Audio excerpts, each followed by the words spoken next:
Bonjour à tous, soyez les bienvenus à l'église Elim. Nous allons chanter, célébrer notre Seigneur ce nouveau jour. Et c'est toujours une joie d'être ensemble pour pouvoir acclamer son Seigneur. Nous lui donnons la première place en ce dimanche matin. Amen. Seigneur Dieu de grâce, Dieu de miséricorde, c'est avec reconnaissance et amour que nous venons à tes pieds en ce matin afin de t'apporter nos louanges, notre adoration, nos remerciements, Seigneur. Merci, Dieu trois fois saint, pour toute grâce, tout don merveilleux que tu effectues dans notre vie, Seigneur. Seigneur Dieu, nous voulons encore célébrer, chanter, honorer ton Saint-Nom avec nos frères et sœurs en ce jour. Merci pour l'église Elim, merci pour nos familles, merci pour nos frères et sœurs, Seigneur. Sois glorifié, sois béni, Seigneur, pour tant de grâce, tant de bonté à notre égard. Au nom de ton Fils Jésus. Amen. Amen. Amen. Nous allons chanter, célébrer notre Seigneur avec notre frère Chonu. Soyez bénis durant ce moment de culte à notre Seigneur.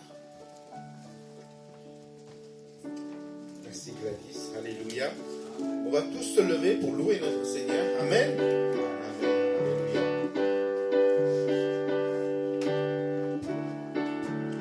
Le premier chant dit que abandonne tes fardeaux à ton Sauveur. Le Seigneur nous a dit déjà dans sa parole, venez à moi vous qui êtes chargés et fatigués, je vous donnerai ma paix. Que le Seigneur nous donne à chacun sa paix et que vraiment qu'on puisse déposer tous nos fardeaux au pied de la croix pour qu'on puisse le louer, l'exalter et vraiment qu'il soit toujours à la première place. Amen. Amen. Alléluia.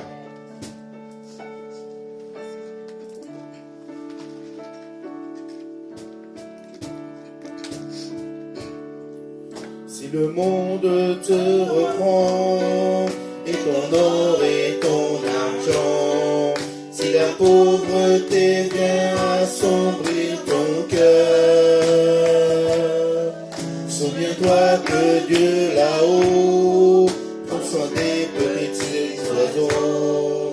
Abandonne tes fardeaux à ton Sauveur, laissez-les.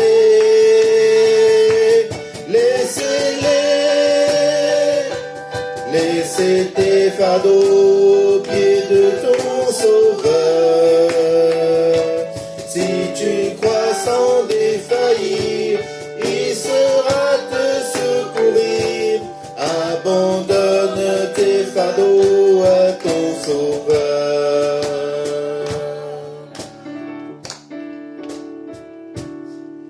Si ton pauvre cœur brisé a perdu force et santé, si tu pleures et tu frémis sous la douleur,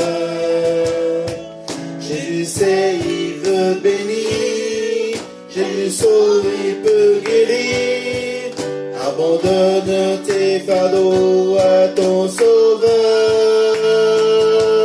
laissez-les.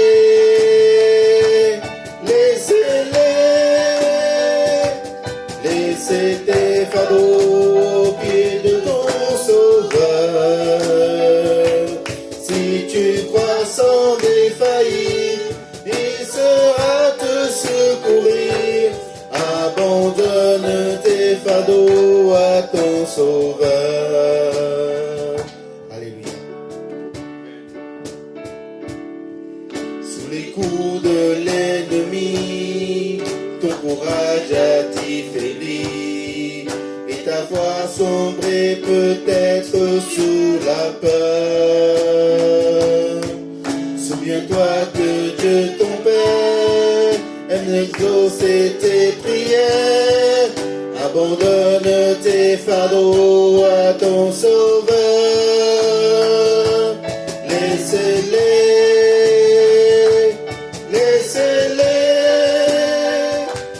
Laissez tes fardeaux au pied de ton Sauveur.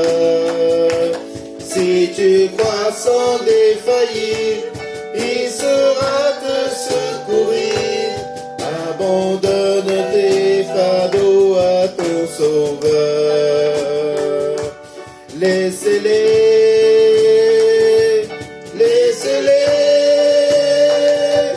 Laissez tes fardeaux au pied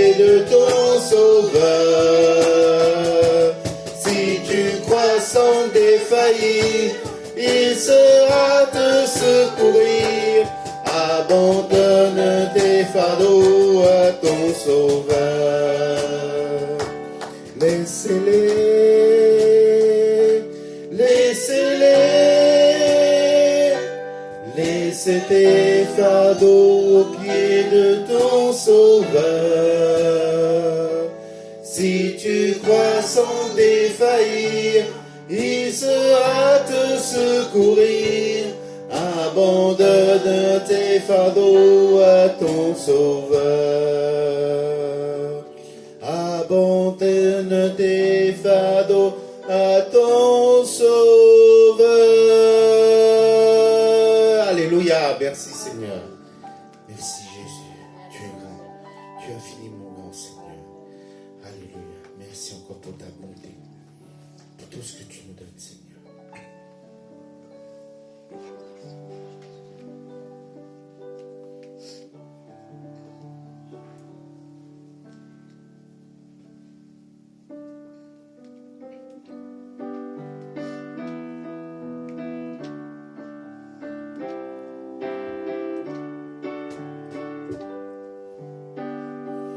Quand je sonde l'univers,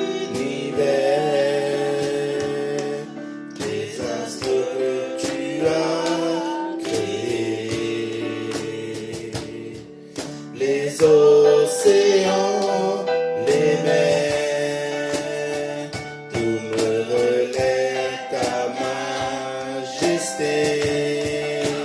Alors mon âme veut s'écrier de tout mon cœur, je veux chanter.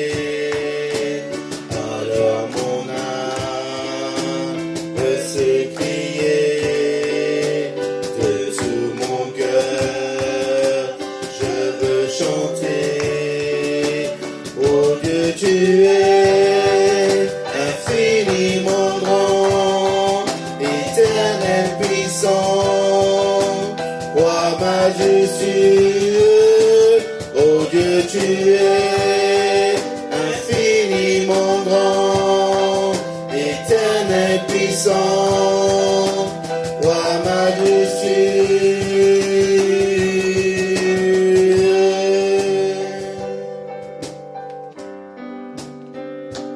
Quand je songe que tu m'as fait, que tu t'es révélé à moi,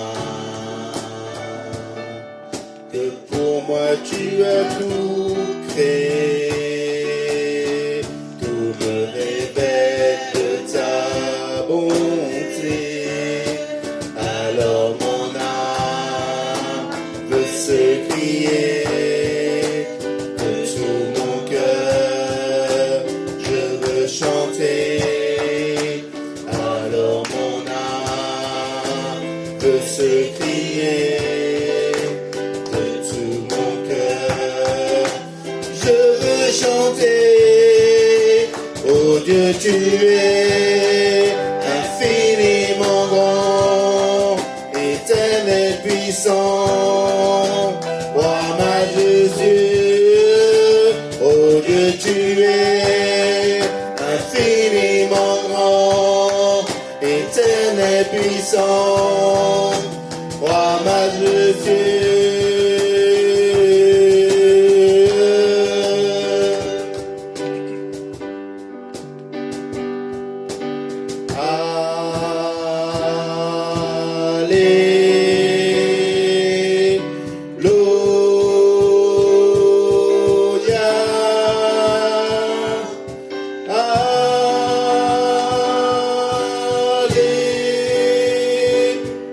Alléluia.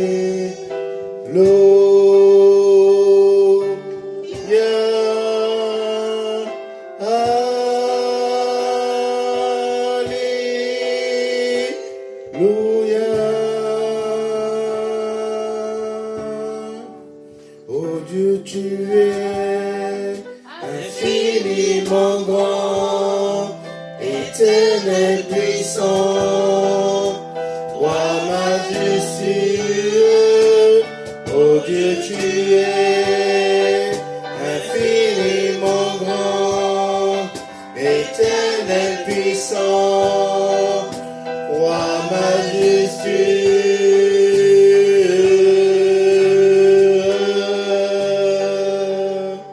Oh Seigneur, tu es grand, tu es infiniment grand Seigneur, tu es bon pour chacun d'entre nous Seigneur. Maintenant Seigneur, nous déposons tous nos fardeaux au pied de la croix Seigneur. Sentez-vous libre si vous voulez remercier notre Seigneur, exprimez-vous. Le Seigneur veut que ses enfants parlent, que ses enfants lui donnent les reconnaissances et tout ce qui lui est dû. Seigneur, merci encore Seigneur. Seigneur, nous encore élevé ton saint nom Seigneur. Tu es saint, tu es 3 fois saint Seigneur. Merci encore Seigneur pour ta bonté Seigneur, pour cette grâce infinie Seigneur que tu nous donnes en abondance Seigneur, mais que nous ne méritons pas, mais parce que tu nous aimes d'un amour éternel Seigneur, que tu nous as donné ce don Seigneur Seigneur que nous ne méritons pas, mais que tu nous as donné en abondance Seigneur. Alléluia, par ton Fils Jésus qui s'est sacrifié sur la croix pour nos iniquités, pour nos péchés Seigneur. Merci encore Seigneur pour tous tes bienfaits. Alléluia, sois élevé, sois glorifié. Alléluia, merci Seigneur. Amen, amen, amen. Alléluia. Merci Seigneur. Merci Seigneur.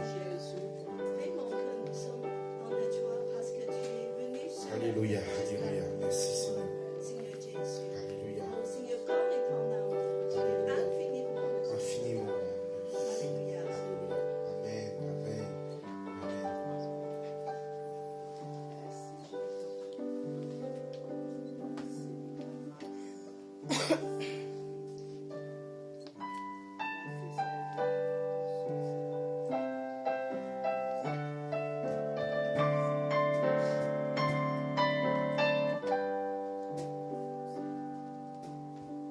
Je viens à toi, Seigneur, je désire changer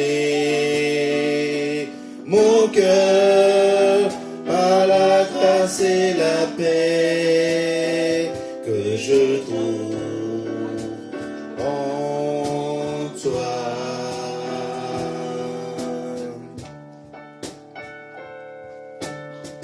Oui, Seigneur, j'ai compris l'homme faible que je suis, mais tu me conduiras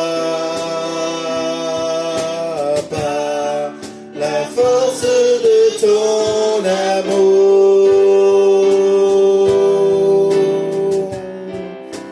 Oh Jésus, tiens-moi près de ton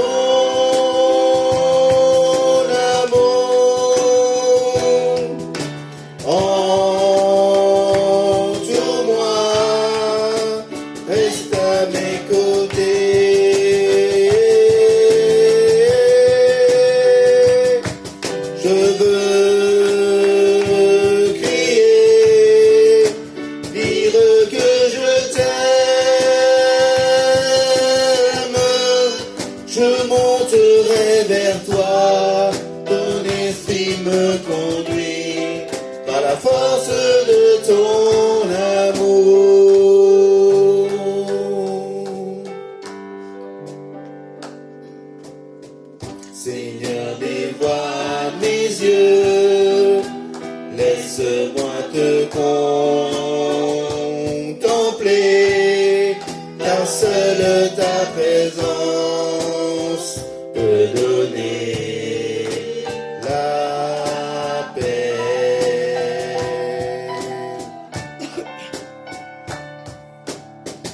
Renouvelle mon esprit, fais ta volonté dans ma vie, je vivrai chaque jour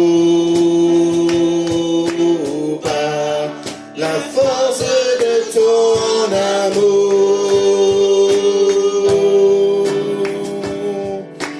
Oh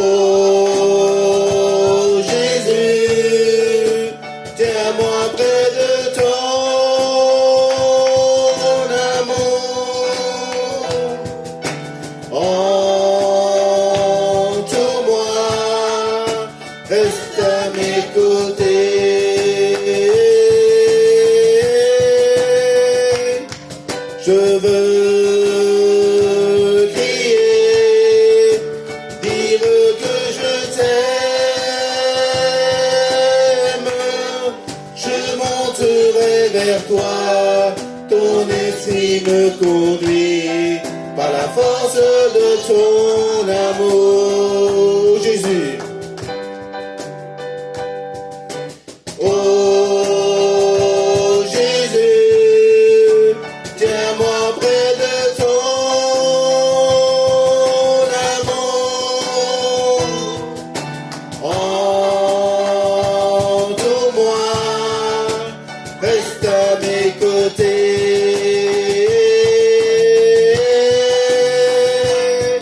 Je veux crier, dire que je t'aime.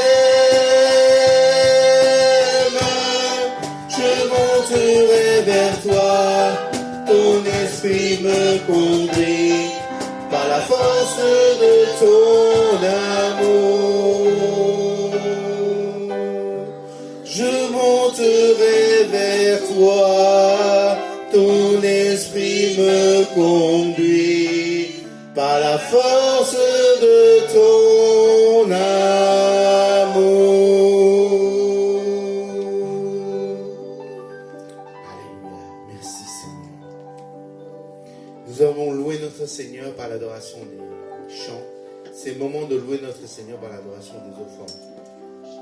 Si vous avez quelque chose à donner pour le royaume de Dieu, je demande à la personne de l'accueil de se préparer dans les rangs si vous avez quelque chose à donner pour notre Seigneur. Et nous allons rechanter le premier chant. On va juste chanter le refrain. Laissez-les, laissez-les.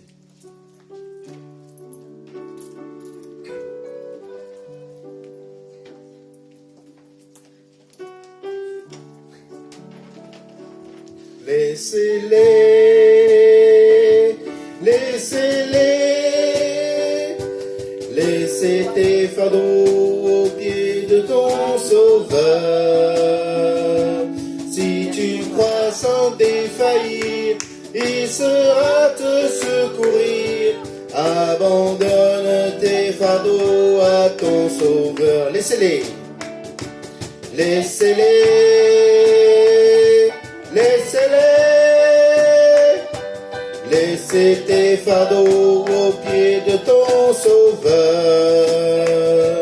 Si tu crois sans défaillir, il saura te secourir. Abandonne tes fardeaux à ton Sauveur. Abandonne tes fardeaux à ton Sauveur.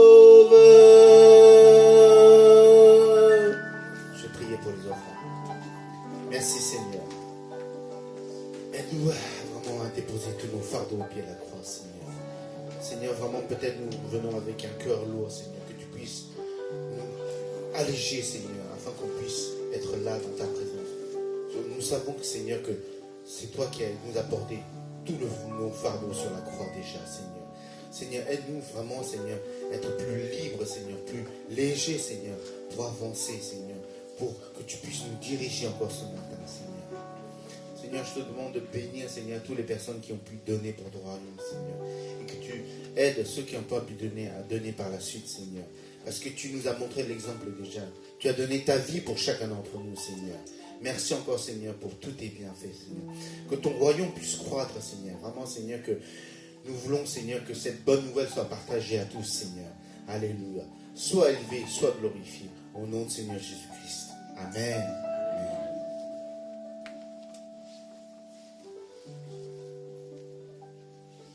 Comme aujourd'hui, on est le premier dimanche de décembre, donc c'est chaque premier dimanche, nous partageons la Sainte Seine. Donc j'invite le pasteur Stuart à nous mener dans la scène.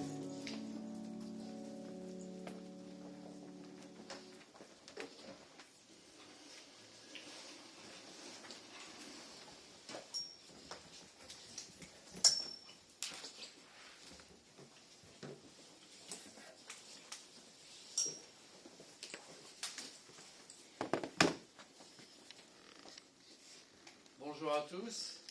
Bonjour. Est-ce que vous allez bien? Oui, merci. Et bonjour à ceux et celles qui nous écoutent et nous regardent de loin. Je voudrais dire ce matin qu'il y a quelque chose qu'on ne peut pas faire à distance. C'est de se rencontrer autour de la table. Et nous avons la table du Seigneur. Et le psalmiste dit, il est bon de rendre grâce au Seigneur le matin pour sa fidélité et de le louer la nuit pour ses bienfaits. Amen. C'est ce que nous faisons. Et ce repas de Sainte Seine, je le crois profondément, ce n'est pas seulement un geste de fraternité entre nous, ça l'est, ce n'est pas seulement en mémoire de ce que le Christ a accompli à la croix de la résurrection, mais c'est aussi un temps de rencontre avec le Seigneur ressuscité.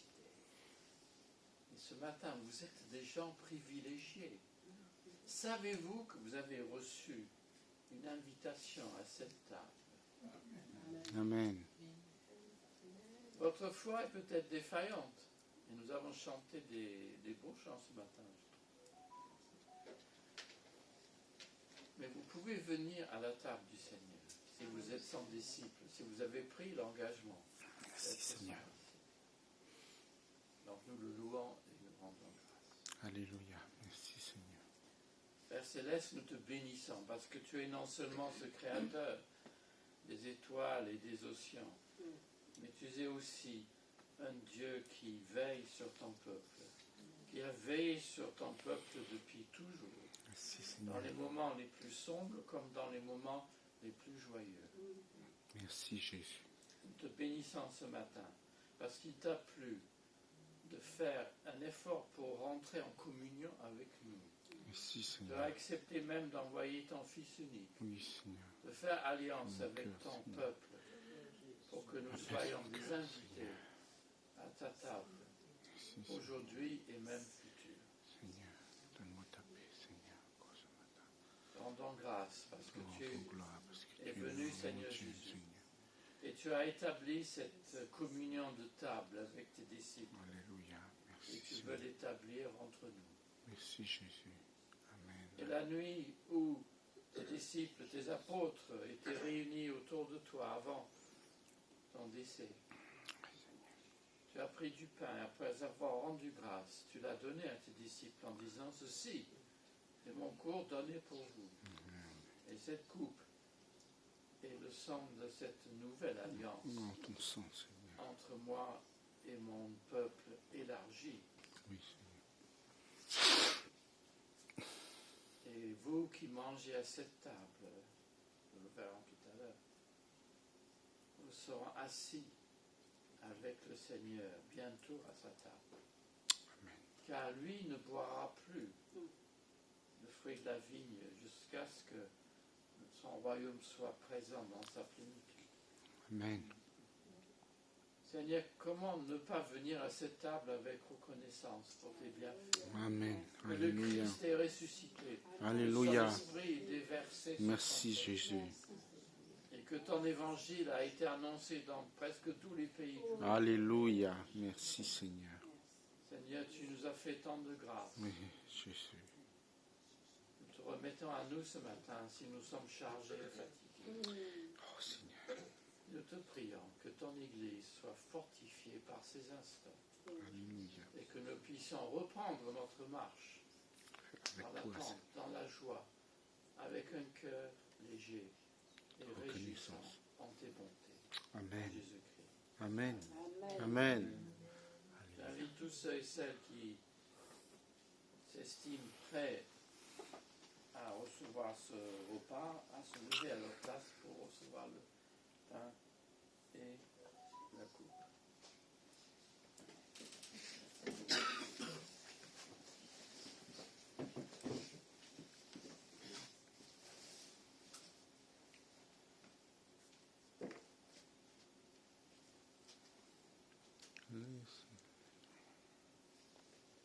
J'avais, en priant tout à l'heure, envie de vous partager un très simple refrain qui est ancien, mais qui dit très bien ce qu'on fait à la scène. Si vous le connaissez, vous ferez donner avec moi. Jésus, Jésus, je viens à toi maintenant. Tu m'as donné tes richesses et nous t'aimons tant. Jésus, je viens à toi maintenant. Tu m'as donné tes richesses et nous t'aimons tant. Amen. Prenez ce pain en mémoire de Jésus-Christ. Nous qui sommes plusieurs, nous mangeons le même pain. Alléluia. Nous formons ainsi un même corps. Amen.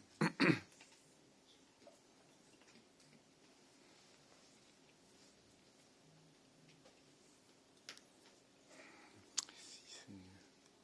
Jésus. Prenez cette coupe qui nous rappelle que nous sommes un peuple racheté et que notre alliance a été conclue avec Merci le Seigneur. Seigneur. Et nous voulons Amen. demeurer fermes à cette alliance. Amen Seigneur.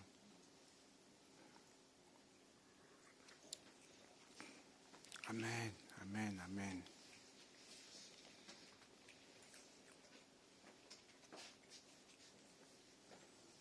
Il y a une ou deux personnes qui voudraient rendre grâce.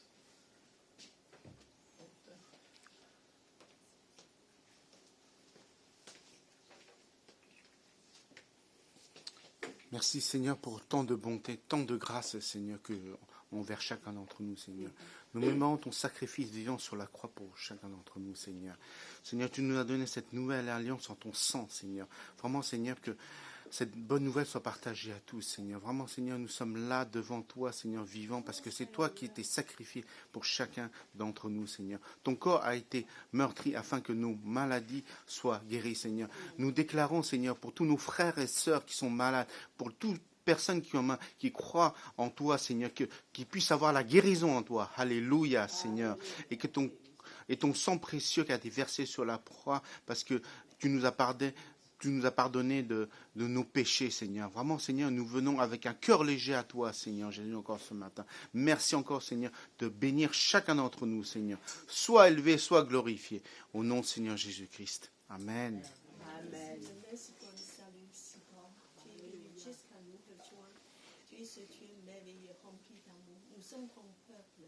Nous sommes tous devant toi. De recevoir ta bénédiction. Oui, Seigneur. Merci de nous avoir rendus saints, Seigneur, sans défaut devant toi. Quelle grâce.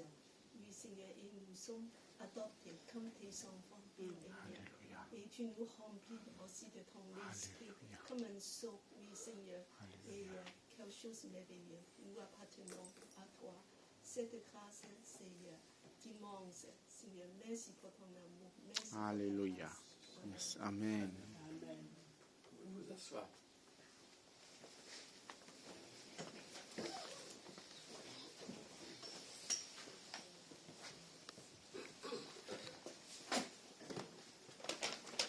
Bonjour, soyez encore les bienvenus dans la maison du Seigneur, tous ceux et celles qui nous rejoignent actuellement.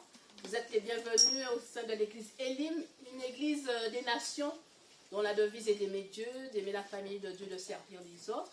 Nous avons aussi certains rendez-vous durant la semaine. Donc effectivement, comme disait le frère, nous sommes un nouveau mois, le mois de décembre, avec plein de surprises et de rendez-vous que nous vous invitons. Déjà ce mercredi, il y aura la réunion inter-église dès 19h ici à Campoformio. Donc tous ceux et celles qui peuvent venir ce mercredi dès 19h pour rencontrer d'autres frères et sœurs des églises qui nous environnent, pour prier et intercéder encore pour notre pays, pour tous les sujets autour de l'actualité, et que nous puissions encore persévérer dans la foi, l'espérance et l'amour de notre Seigneur. Nous avons aussi le rendez-vous de dimanche 22 décembre. Donc l'église va célébrer cette venue du Seigneur Jésus ici dans le monde déjà. Mais pour nous chrétiens de l'église, nous allons prendre du temps pour pouvoir célébrer notre Seigneur et surtout partager cette bonne nouvelle avec notre famille, nos amis, nos collègues. Donc c'est un moment pour pouvoir inviter ceux qui peut-être n'ont pas encore donné de sens à Noël, à ce 25 décembre. C'est un moment pour lui partager avec eux, pour nous, chrétiens évangéliques, que représente la naissance de notre Sauveur. Alors, il y a des cartes d'invitation, vous pouvez les prendre, c'est sur la table. Donc, voilà, vous pouvez donner aux amis, des collègues, des gens autour de vous pour les inviter à ce repas. C'est vraiment un moment, voilà, on peut faire la connaissance, ils puissent voir la famille de Dieu. Voilà. Et le dernier rendez-vous, 15 décembre, ah d'accord. Donc, c'est l'annonce pour les jeunes. Donc, on vous invite le dimanche 15 décembre pour pouvoir aussi partager autour de votre foi déjà et inviter vos amis, vos proches. Les jeunes, je sais que vous avez des amis, donc pensez aussi à témoigner pourquoi vous avez accepté Jésus dans votre vie, pourquoi vous n'êtes pas comme les autres jeunes. C'est un moment fort pour pouvoir partager votre foi avec ceux que vous fréquentez régulièrement, avec qui vous tchatchez, vous passez les nuits sur vos écrans. C'est aussi agréable de dire votre foi. Voilà, et notre dernier rendez-vous de ce vendredi, pour prier et célébrer notre Seigneur ici à Campo Formio aussi via Zoom. Voilà, nous vous remercions encore pour votre attention. Oui, après le culte, on aura la décoration de l'église. Donc, tous ceux qui peuvent rester pour nous aider, nous vous remercions déjà. Merci. Et je vais laisser la place à notre pasteur Stuart pour partager la parole du Seigneur. Amen. Amen. Merci Seigneur. Et après le culte, on aura l'heure de préparation du sapin de Noël. Donc, c'est le premier sapin de Nouveau sapin. Nous sommes vraiment reconnaissants pour que Dieu nous a donné ce beau local. Et c'est la famille, c'est dans une ambiance de famille, de louange. Nous voulons vraiment faire des choses et voilà, de décorer la maison de Dieu, de faire des décorations. Voilà, vraiment, merci Seigneur pour tous les enfants qui sont présents aujourd'hui. Merci à... Je commence mal là. Merci à Cathy pour les préparations des diapos et pour tous ceux qui agissent avec les annonces et le temps de chant. Et voilà, c'est mon tour. Enfin, et aussi je compte venir me joindre à vous le 22. Ah, exceptionnel. Avec mon fils. Ok. Alors, ce matin, donc il y a 3 lectures. Je vois qu'on va faire, on va faire que 2 et on fera le 3e au cours de la prédication. Donc, je demanderai à l'affichage je vais signaler. Donc, on commence notre dernier épisode de cette série sur 2 rois. Et le roi Ézéchias, et donc chapitre 20, et seulement 12, versets 12 à 21, mais ça fait beaucoup d'écriture sur mon téléphone. Voilà, alors je ne sais pas si quelqu'un voudrait se dévouer pour la lecture. Je vais lire. Ah, super. À cette époque, le roi de Babylone, Mérodach Baladan, fils de Baladan, apprit qu'Ézéchias avait été malade. Il lui envoya des ambassadeurs, porteurs de lettres et d'un cadeau. Ézéchias les accueillit, puis il leur fit voir l'endroit où il gardait son trésor, l'argent, l'or, les parfums et les huiles précieuses, les objets de valeur, et tout ce qui se trouvait dans son trésor. Il n'y eut rien qu'Ézéchias ne leur fit voir, ni dans son palais, ni dans l'ensemble de son domaine. Après cela, le prophète Ésaïe vient trouver le roi Ézéchias et lui demanda: « Que t'en disent ces gens? Et d'où venaient-ils » ? « Ils venaient d'un pays lointain, de Babylone, répondit Ézéchias. Ésaïe reprit: « Et qu'ont-ils vu dans ton palais? Ils ont vu tout ce qui s'y trouve, dit Ézéchias. Il n'y a rien que je ne leur ai montré de mon trésor.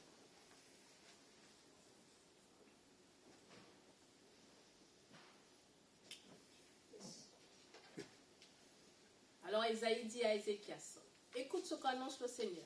Les jours viennent où tout ce qui se trouve dans ton palais, tout ce que tes prédécesseurs ont amassé jusqu'à ce jour, sera emporté à Babylone. Il n'en restera rien ici, déclare le Seigneur. On emmènera même certains de tes propres fils que toi tu as engendrés pour être eunuques dans le palais du roi de Babylone. Ézéchias dit à Isaïe, la parole du Seigneur que tu m'as adressée est une bonne chose. Et il se disait, pourvu qu'il y ait la paix et la sécurité tant que je serai en vie. Le reste de l'histoire d'Ézéchias est écrit dans le livre intitulé Les actes des rois de Juda. On y raconte le courage qu'il a montré et comment il a fait construire un réservoir et creuser un canal pour amener l'eau dans la ville de Jérusalem. Lorsqu'il mourut, son fils Manassé lui succéda. Merci. Cathy m'a fait remarquer hier que Manassé n'avait que 12 ans lorsqu'il a pris le trône, donc ce qui veut dire qu'il est né après la guérison de son papa. Ouais, je n'avais pas opéré ça. Alors, on va lire donc la deuxième lecture dans 2 Chroniques, et l'évangile de Luc, on le lira tout à l'heure. 2 Chroniques, donc c'est juste quelques versets. Je n'ai pas voulu vraiment, dans cette série, prendre les passages parallèles en Ésaïe ou en 2 Chroniques, mais cette fois-ci, ça me semblait s'imposer, donc quelques versets de 2 Chroniques 32, donc c'est un autre récit, un autre compte rendu, avec des opinions un peu différentes sur le règne d'Ézéchias. Donc si quelqu'un voudrait se dévouer. Oui, faut pas avoir peur, n'ayez pas peur pour les noms. Ah, maintenant vous savez d'où viennent les baladins. Hein. À cette époque, le roi Ézéchias fut atteint d'une maladie mortelle. Il pria le Seigneur qui lui donna un signe l'assurant de sa guérison. C'était la fois dernière. Mais Ézéchias ne fut pas reconnaissant pour le bienfait reçu de Dieu. Au contraire, il se montra si orgueilleux que le Seigneur se mit en colère contre lui, contre Jérusalem et contre le royaume de Juda. Cependant, Ézéchias et les gens de Jérusalem reconnurent leur faute, de sorte que le Seigneur ne laissa pas éclater sa colère contre eux pendant le règne d'Ézéchias. Ézéchias réussissait dans tout ce qu'il entreprenait. C'est pourquoi, lorsque les autorités babyloniennes lui envoyèrent des ambassadeurs pour s'informer au sujet de l'enlèvement extraordinaire survenu dans son pays. Événement. Oui. Ah, j'ai compris, j'ai entendu enlèvement. Pardon. L'événement extraordinaire survenu dans son pays, Dieu le laissa agir par lui-même afin de le mettre à l'épreuve et de voir ainsi son caractère. Merci. Si vous lisez ces passages dans une Bible plus traditionnelle, vous comprenez que la Nouvelle France et quoi, on vous aide vraiment à comprendre. Hein. C'est beaucoup plus clair. Alors, ne lisons donc pas le texte d'évangile pour le moment. Je vous invite à prier. Seigneur, nous croyons vraiment que ta parole peut éclairer notre route. Et en cette période de l'année, nous vivons le froid et aussi les couchers du soleil très tôt. Permets-nous, là où nous sommes, de ne pas nous perdre sur notre route et que ta parole nous aide à discerner et à comprendre comment nous devons vivre pour toi. Et de saisir aussi à nouveau cette espérance que tu places devant nous. Amen. Amen. Alors, je ne sais pas si vous êtes comme moi, j'ai horreur d'aller dans les magasins. Enfin, c'est sûrement pas le cas de tout le monde. J'aime pas, c'est peut-être comme je suis malvoyant. Ça m'énerve, certains magasins, on ne voit pas bien les prix. Et voilà. Mais à l'approche de Noël, bon, hein, et maintenant cette nouvelle fête commerciale de Black Friday qui nous assomme, qui vient des États-Unis. Hein. En fait, les États-Unis, la veille du Black Friday, alors ça on en parle un peu moins, hein, c'est le Thanksgiving pour la délivrance du Seigneur, l'arrivée des premiers pères pèlerins aux États-Unis. Et après, ce vendredi après, qui était une journée un peu morte, donc c'est pour ça que c'est nommé Black Friday, par rapport à vendredi saint, en anglais, qui serait Good Friday. Je pense qu'il y a un lien entre les deux. Alors, à l'approche de Noël, en tout cas pour moi, le stress augmente, il y a tant à faire, il y a des cadeaux à acheter, il y a à penser à ceci et cela. Et ben voilà, on accélère, bon, ça aide quand même parce qu'il fait froid en ce moment. Et notre pays semble en proie à des plans sociaux, des difficultés budgétaires et une dette nationale conséquente. Non seulement notre pays, mais les conflits guerriers, donc au Proche-Orient et en Europe, met en cause sa paix et sa sécurité. Et donc cette incertitude sur le plan international est porteuse d'instabilité. Bon, vous allez vous dire, oui, mais tout ça, ça nous paraît loin, à part le fait qu'on le voit sur les écrans. Ouais, ben les écrans ont l'habitude de percer nos défenses. Je ne dis pas qu'il ne faut pas les regarder, mais il faut savoir aussi mettre le bouton arrêt. Et bien voilà, voici alors je dis le dernier épisode, j'ai un doute maintenant si c'est pas féminin, épisode. Oui. Enfin voici le ou la dernière épisode, non? Là. C'est là, je pense. Là. C'est le masculin. Un épisode. Ah oui, Vous êtes partagés. On est sûr, c'est Bien sûr, c'est masculin, épisode. Oui, épisode masculin. Oui. Masculin. Oui. Ce que j'ai écrit, mais tout d'un coup, j'ai eu le dernier épisode sur notre série, sur la mise à l'épreuve de l'orthographe, non, tu vois Ézéchias. Et nous poursuivons cette application, ça c'est très important, aux chrétiens. C'est pour ça que c'est une prédication et non pas une simple étude biblique. En méditant comment Dieu, en fait, teste notre confiance. J'ai l'impression moi-même, aussi en faisant cette série, d'y passer aussi, quoi. Enfin bon. Alors, quel titre donner à cet épisode? Ah oui, CET, cet épisode. Oui. Chute et fin du règne d'Ézéchias. Et cette fois-ci, donc, c'est nécessaire d'ajouter quelques compléments du récit de 2 Chroniques, afin de compléter le tableau. Donc, on va commencer en relatant à nouveau l'histoire, et après, on en tirera les conséquences. Alors, donc, le passage en Chronique était utile parce qu'il faisait un peu le résumé. Donc, un peu de temps après sa guérison, je ne vais pas m'attarder ici sur la chronologie, et le salut de Jérusalem face aux Assyriens, Ézéchias reçoit les émissaires du roi de Babylone. En fait, ces 3 événements sont liés, on va voir. Alors, ce n'est pas une simple visite de courtoisie, quoi qu'on pourrait le penser. Ça arrive avec un cadeau, ils veulent comprendre pourquoi, qu'est-ce qui s'est passé, comment se fait-il que les Assyriens sont repartis et comment se produit que Ézéchias a été guéri. Ça ne laisse pas indifférent quand même. Mais cette visite simple de courtoisie, c'est beaucoup plus que ça, à mon avis. C'est une ouverture des pourparlers diplomatiques. Parce qu'en 703 avant Jésus-Christ, donc plus ou moins 2 ans avant, peut-être qu'ils viennent, le nouveau roi de Babylone, donc, alors je vous donne l'orthographe de l'habillement français courant qui est proche de l'acadien, oui. Mérodach, donc Mérodach Baladin, donc voilà les Baladins, libéra Babylone des Assyriens.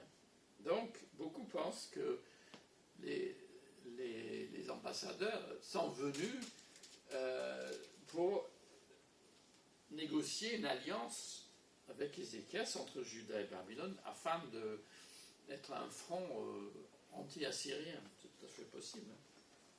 Ils abordent donc, entre guillemets, des lettres, mais c'est aussi des actes, donc c'est peut-être une ébauche de traité, et puis, évidemment, un cadeau. Alors le texte dit donc, selon les traductions, Ézéchias donna audience, ou dans notre version, accueille les ambassadeurs, ça veut dire la même chose. L'hébreu, par contre, dit pudiquement, littéralement, il les écouta, ce qui suppose qu'il leur donna audience, mais le texte n'est peut-être pas très explicite. Tandis que la traduction grecque de l'Ancien Testament dit Ézéchias se réjouit. Il est content. Il est content que le roi de Babylone lui envoie des ambassadeurs. Il se sent bien. Le roi, en fait, il se réjouit. Il est euphorique. Il est quand même passé par des mauvais moments, ce roi. Hein. Vous êtes bien d'accord. Il était malade. La ville était sur le point de capituler lors d'un siège. Hein. C'était la guerre. Et là, non. Il est guéri pour 15 ans. Après avoir donc tant surfé, tant subi, il surfe sur une vague de succès. Et voilà. Le succès n'est pas toujours porteur de bénédiction. Et son imprudence, il montra, selon la Torah, tous ses entrepôts, enfin l'endroit où il garde son trésor. Il le montre, son arsenal, ses objets de valeur, tout ce qui se trouvait, tous ses trésors. Alors ces détails montrent l'opulence d'Ézéchias. Et par conséquent, c'est pas n'importe qui pour négocier. Alors 1 Corinthiens 4, verset 7 nous dit ce qu'on a, on l'a reçu. Ah, c'est question de dons spirituels ou de talent, enfin, ça peut être. Ce qu'on a, c'est parce qu'on l'a reçu. Alors, la conclusion, il n'y eut rien qu'Ézéchias ne leur fit voir dans toute sa maison et dans tous ses domaines. Que se passe-t-il? Le prophète Ésaïe se déplace encore une fois. C'est lui un peu le héros de cette fin de série. Il interroge le roi afin de vérifier l'identité et les propos des envoyés. Et ce qu'ils ont vu exactement. Alors, Ézéchias répond aux questions du prophète. Et puis, tombe le verdict, l'oracle du Seigneur.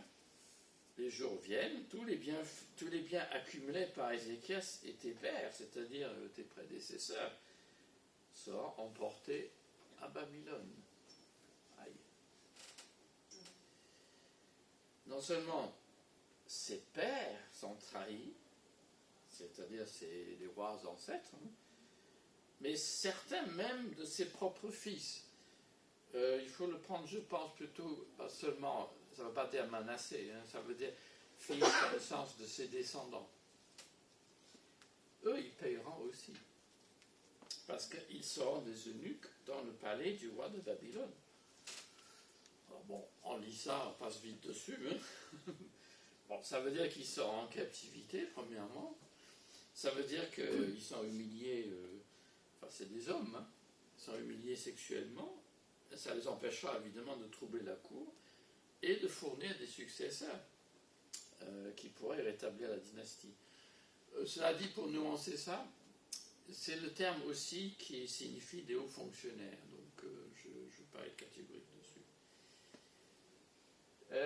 Donc, leur captivité peut s'accompagner de mauvais traitements, mais l'exemple en 2 rois un peu plus loin montre la faveur accordée au dernier roi de Juda. Donc le tableau n'est pas si sombre, mais enfin, l'exil à Babylone, c'est quand même une catastrophe pour le peuple juif. Une catastrophe. Alors le prophète, et c'est ça qui est curieux, ne condamne pas explicitement le roi, ni explique la raison de ces sanctions sévères. Enfin, en tout cas, le passage dans 2 rois. Cependant, donc, on a vu en 2 Chroniques que là, le passage fait état de son ingratitude et son arrogance, son cœur s'enhardit littéralement. Et par suite de sa guérison et de cette victoire, où il se montre si orgueilleux. Alors, le passage aussi ajoute que le roi s'est repenti, ainsi que les habitants de Jérusalem. Ils ont reconnu leur faute, et donc ça a retardé la punition du Seigneur. Bien après le règne d'Ézéchias. C'est là où effectivement les deux récits sont très différents. Ça, c'est plaisant pour nous de lire deux chroniques, parce que ça semblait montrer un roi très pieux finalement, tandis que deux rois est beaucoup plus froid. La parole du Seigneur, la réaction d'Ézéchias pourrait surprendre. Il y a une sorte d'acceptation de l'oracle du Seigneur. Alors la parole du Seigneur que tu as prononcée, alors notre traduction là, je tique un peu, est une bonne chose, ça me semble aller trop loin.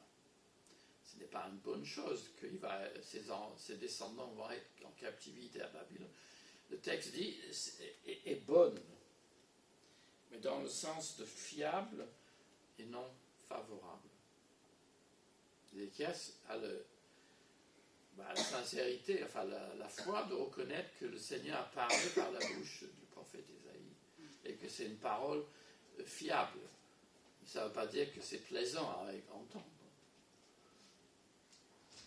Alors il se disait, n'y aura-t-il pas paix et sécurité pendant mes jours, enfin le reste de mes jours? On peut le comprendre comme dans le français courant, comme une question. Alors on peut penser que Ézéchias, là, non seulement il est orgueilleux, mais il est motivé par son intérêt personnel. Il se fiche de ce qui, enfin, excusez-moi de dire ça comme ça, et il se fiche de ce qui se passe après sa mort, au moins qu'il y ait la paix et la sécurité pendant mes jours. On peut le comprendre comme ça, mais je ne sais pas. Il accepte l'oracle. Il peut peut-être minimiser la portée de l'annonce en pensant que lui-même va échapper. C'est une possibilité. Ou soit il se soumet à l'oracle et il fait preuve de reconnaissance que la sanction divine sera retardée. Mais cette ambiguïté, je crois, montre que... Enfin, je ne montre pas, le texte n'est pas clair, c'est pas ça, mais c'est que nos réactions peuvent être, mélangées. Peut-être il y a les deux. Mais il y a un autre passage dans les rois où la même chose arrive à Josias, et Josias est reconnaissant, donc il se repentit. Donc si c'est pareil, il faut peut-être le comprendre plutôt comme il accepte l'oracle et il fait preuve de reconnaissance que le Seigneur permet qu'il survive. Mais ça montre, je crois, qu'il y a très peu de différence entre je l'accueille et je suis reconnaissant et ça me tombe dessus et je râle, quoi. Enfin, je pense qu'à ma peau.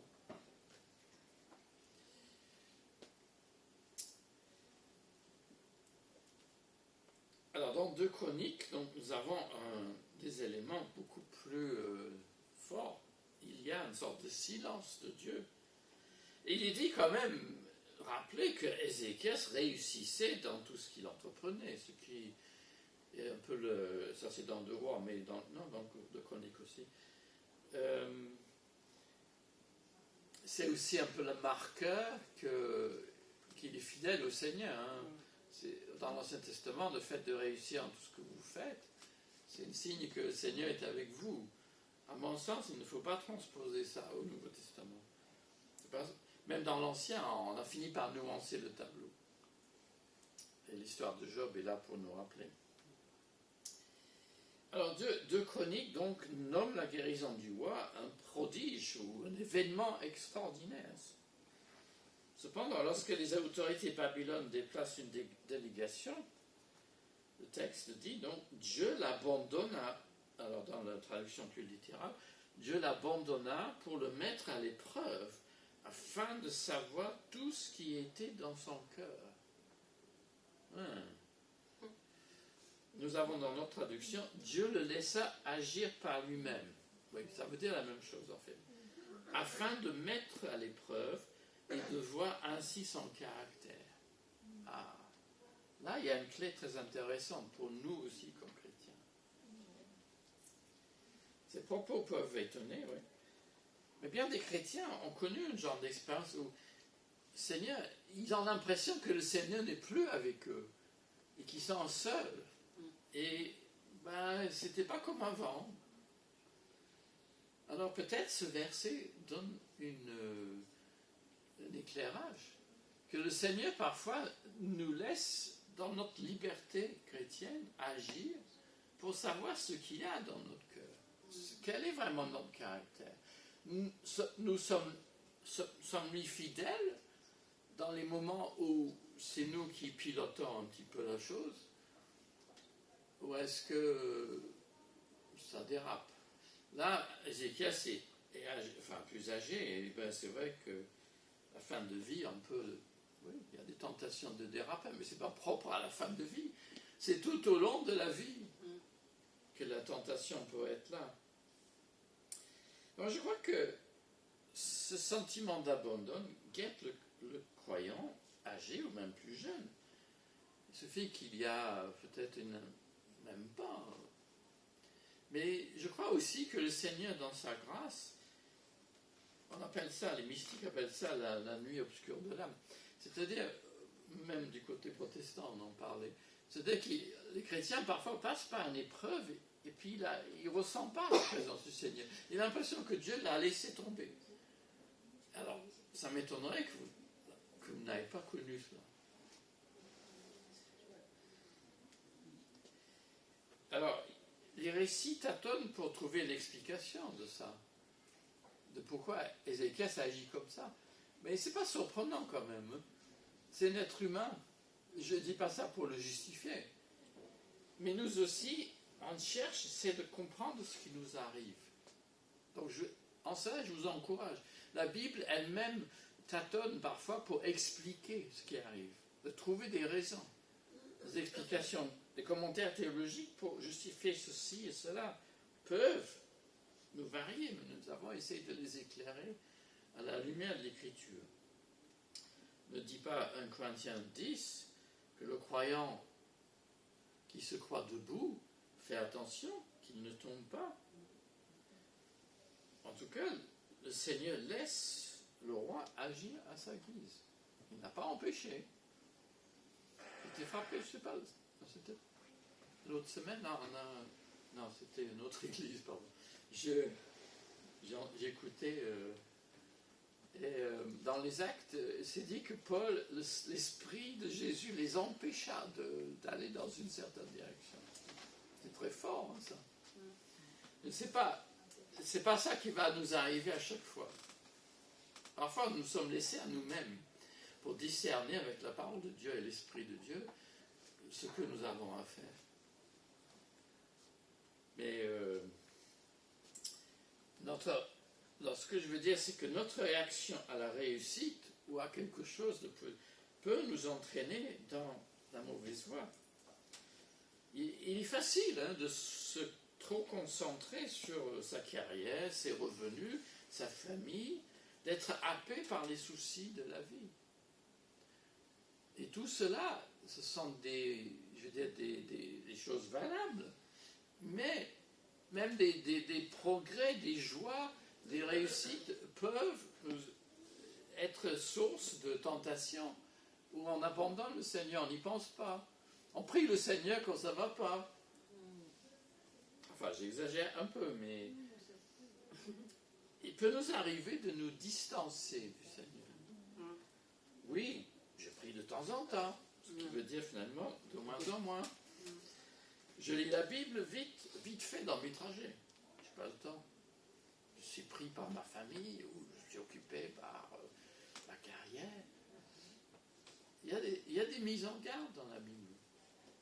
Que même des bonnes choses de la vie peuvent nous éloigner de Dieu. Ce n'est pas qu'elles ne sont pas bonnes, mais c'est notre réaction. Ézéchias a été guéri, mais il est devenu orgueilleux, semble-t-il. Au point où il étale tout ce qu'il a à des gens qui pourraient être ses ennemis. Alors tout cela semble un peu triste juste avant Noël. Donc on va lire un autre passage dans l'Évangile pour voir l'éclairage que notre Seigneur apporte. Donc on va remonter en arrière jusqu'à Luc 22. Donc on va lire ce passage maintenant. S'il y a un lecteur, je cherche aussi.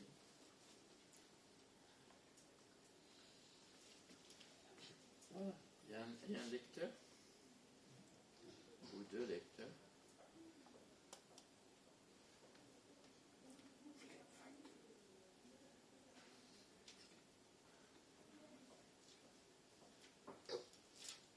Non?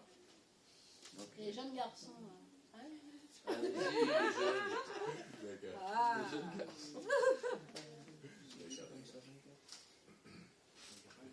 Les disciples se mirent à se discuter vivement pour savoir lequel d'entre eux devait être considéré comme le plus important. Jésus leur dit, les rois qui commandent leur peuple en maître et ceux qui exercent le pouvoir se font appeler bienfaiteurs. Mais il n'en va pas ainsi pour vous. Au contraire, le plus important parmi vous doit être comme les plus jeunes, et celui qui commande doit être comme celui qui sert. En effet, qui est le plus important? Celui qui est à table ou celui qui sert? Celui qui est à table, n'est-ce pas? Eh bien, moi, je suis parmi vous comme celui qui sert. Vous avez tenu bon avec moi à chaque instant dans mes épreuves. Et de même que le Père a disposé du règne en ma faveur, de même j'en dispose pour vous. 30, vous mangerez et vous boirez à ma table dans le royaume, et vous siégerez sur des trônes pour juger les 12 tribus d'Israël. Alors, j'ai associé ces passages à ce qu'on vient de lire, parce que, d'abord, sur l'identité de Jésus. Rappelez, d'abord, ce passage, cet échange a eu il y a une faute, a eu lieu pendant le dîner, pendant la dernière scène. C'est étonnant quand même que Jésus partage ce repas que nous estimons si important. Les disciples, qu'est-ce qu'ils font? Ils sont en train de se chamailler pour savoir qui est le plus important. Jésus, le roi serviteur, donc il est un roi comme Ézéchias, mais un roi serviteur. Tout en étant roi, fait preuve, au contraire d'Ézéchias, d'une authentique humilité. Il est venu comme serviteur dévoiler la véritable grandeur des rois, mais aussi des serviteurs. Et il le dit, eh bien moi, je suis parmi vous comme celui qui sert. Et celui qui commande doit être comme celui qui sert. Donc c'est comme s'il donne un modèle au roi de Juda. Bon, bien non, il n'y en a plus, mais c'est comme si Jésus donne un autre modèle de leadership dans l'Église et dans le monde. Donc Jésus est ce serviteur, et c'est ça qui est extraordinaire à Noël. C'est pas seulement qu'il est venu comme un bébé, mais tout en étant roi, il est venu comme un roi serviteur. C'est ça qui fait la différence. Alors Jésus, en quoi est-il prophète? Il est serviteur et prophète. Alors je pense que c'est bon de... Bon, Ézéchias avait le privilège d'avoir un prophète sous la main, Ésaïe qui rappelait à l'ordre. Mais Jésus, en quoi est-il prophète? Ça peut intéresser nos amis musulmans. Mais d'abord, il parle avec justesse. La prophétie, c'est aussi de dire juste la parole de Dieu. Il parle avec justesse concernant les grands de ce monde. Il a bien vu ce que les gens qui se font grands, et aux disciples, ça c'est très... Moi, je n'avais jamais remarqué ce verset. Vous avez tenu bon avec moi à chaque instant dans mes épreuves. Et Jésus annonce ce qu'on appelle le futur banquet messianique, que la scène anticipe donc. Et à la fin, il accorde donc tout cela en tant que prophète, il accorde aux apôtres la faveur de juger ou gouverner les 12 tribus d'Israël, donc le peuple de Dieu, je pense, dans sa globalité. Je dis, ok, Jésus, serviteur et prophète, on l'a déjà entendu, qu'est-ce que ça peut nous faire? Je pense que le récit d'Ézéchias, je ne veux pas moraliser à l'extrême, et le passage de l'Évangile met en avant que Jésus veut nous avertir à l'approche de Noël. Non pas pour que nous soyons des tristounets ou des rabat-joie. À Noël, nous célébrons la venue de Jésus sur terre. Et ce roi serviteur est devenu un vrai être humain. Moi, je suis parmi vous comme celui qui sert. Et il félicite ses apôtres. Je reviens sur le texte. Vous avez tenu bon avec moi à chaque instant dans mes épreuves. Nous avons vu les épreuves du roi Ézéchias qui ont mis sa confiance qui ont testé sa confiance. Et nous vu que nos épreuves aussi, notre foi est mise à l'épreuve. Lorsque notre foi, confiance en prend un coup, il faut obtenir bon dans nos épreuves. Les difficultés que nous rencontrons sont des étapes sur le chemin du royaume. Ils ne sont pas une punition. Ils sont peut-être là pour voir notre vrai caractère. Et pas un mystère qui rappelle un Pierre que nous avons vu cette année. Les souffrances et la gloire du Christ nous tracent un chemin. Nous, en quelque sorte, nos épreuves sont... C'est difficile à définir en quelques mots, mais nous suivons le Seigneur parce que nous connaissons ce même cheminement de souffrance et de gloire. On ne peut pas y échapper. C'est peut-être pas le discours habituel, mais en tout cas, ce qui, moi, je retiens de cela, c'est que Jésus est serviteur, il est solidaire avec nous. Il sait à quoi nous avons à affronter. Parce que lui-même, il est venu déjà comme nous et il a vécu sur la terre. Ça dépasse tout ce que fait les rois de Juda. Il y a une autre conclusion qu'on peut tirer, c'est de prier pour les autorités. Et je pense, ayant étudié ce passage de 1 Timothée 2, que dans le grec, on peut tracer des liens avec ce que Ézéchias a dit. Qu'il y ait paix et sécurité dans mes jours. Et ce n'est pas illégitime de prier cela. Donc on peut le prier pour nos autorités, pour notre pays. Rappelons que la parole du Christ serviteur, par contre, nous met en garde. Elle éclaire notre route. Ailleurs, Jésus nous a avertis que les soucis, que les fardeaux, que les richesses, que tout cela n'encombre pas notre foi. Je prends le mot exprès parce que je crois que c'est de cela qu'il s'agit. Et c'est pour cela que notre Noël, comme la dernière scène, anticipe la pleine joie de son royaume et cette belle promesse que qu'on a lue tout à l'heure, que nous serons à table avec Jésus un jour. Amen.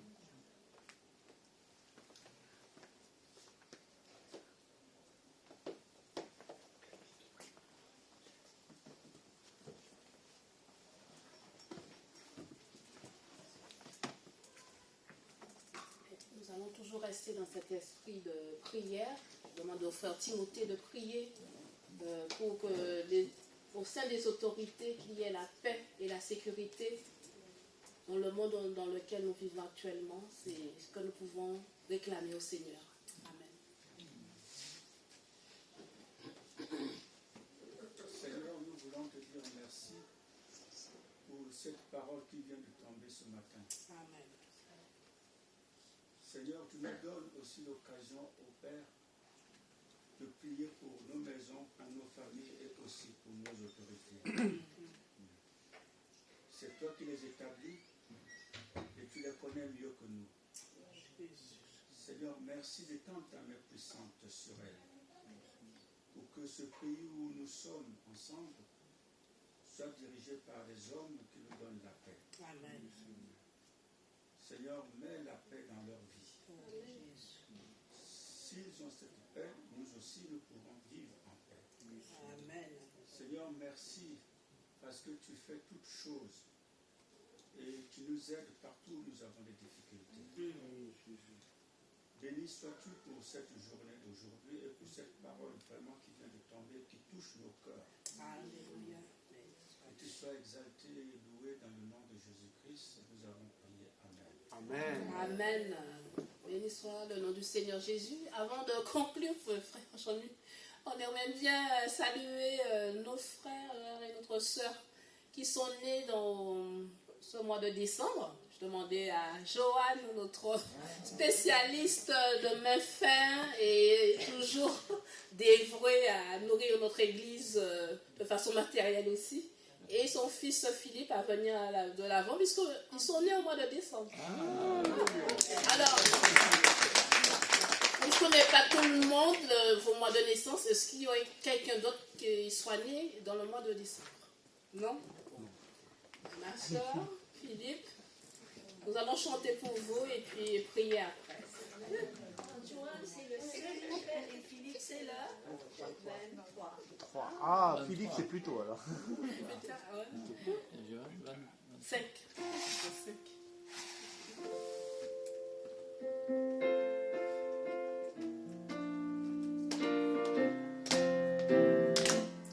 Joyeux anniversaire, joyeux anniversaire, joyeux anniversaire, Joanne Philippe, joyeux anniversaire.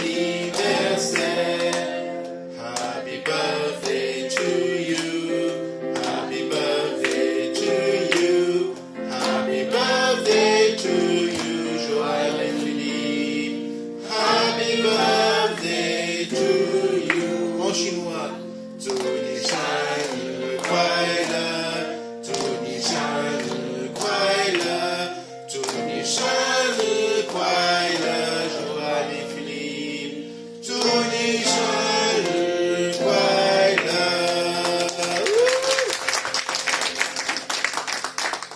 Jean-Luc, que tu puisses prier pour vos bien-aimés. Merci Seigneur de vraiment nous souhaitons ce mois de décembre célébrer ta fille Joanne et ton fils Philippe Seigneur qui sont nés au mois de décembre Seigneur. Vraiment que tu les bénisses Seigneur chacun d'entre eux Seigneur. Vraiment que tu bénis ma soeur Joanne Seigneur pour sa bonté Seigneur envers ton église Seigneur qui nous prépare tous les dimanches Seigneur à quoi manger Seigneur. Vraiment Seigneur elle le fait avec bon cœur Seigneur parce qu'elle le fait pour toi Seigneur.